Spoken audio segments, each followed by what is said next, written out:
His mission, guide his B-24 over Nazi Germany, bomb the enemy, and survive to fight another day. A 95-year-old Lutz veteran is not only a witness to history, he was a participant. Charley Barr, a navigator on a B-24 Liberator during World War II, planned a pretty low-key Veterans Day today. 8 on your side, Steve Andrews tells us, like so many of what is known as the greatest generation, Charley downplays his role in history. He really does. Charley Barr remembers World War II as a terrible, terrible time. He said it had to be done. He was part of it and lucky to get out alive. On this day, when America honors veterans of all wars, 95-year-old Charley Barr remembers the horrible cost of World War II. It was a terrible thing. Let's don't do it anymore. Lieutenant Barr of the 8th Army Air Force flew on bombing raids over Germany as the navigator in a B-24 bomber. That's a 24 mission. Charley Barr still has navigator charts he used to guide his aircraft to targets like rail yards and enemy airfields. The B-24 flew at only 28,000 feet, making it vulnerable to German anti-aircraft fire. We did lose a couple of planes in our squadron. Good friends.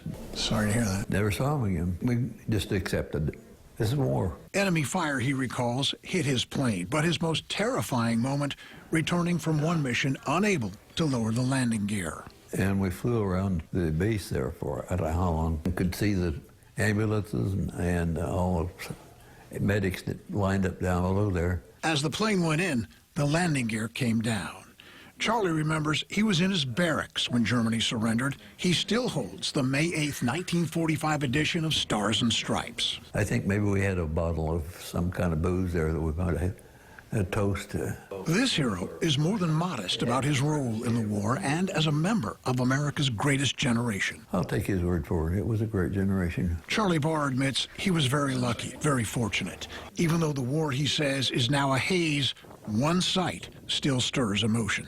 After the war, my wife and I took a trip over to Europe and went to Normandy and saw all the tombstones. I cried.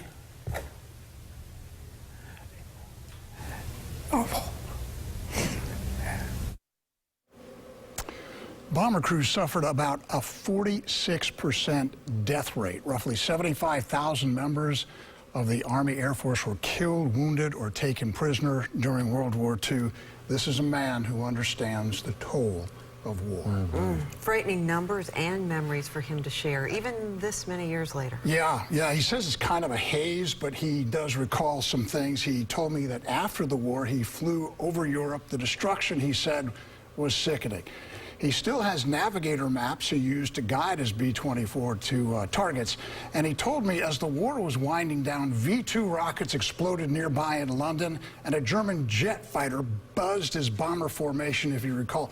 No one had jets back then. Germany introduced them to the war. He said it just kind of swooped in and took off, didn't engage. Very, very fortunate man.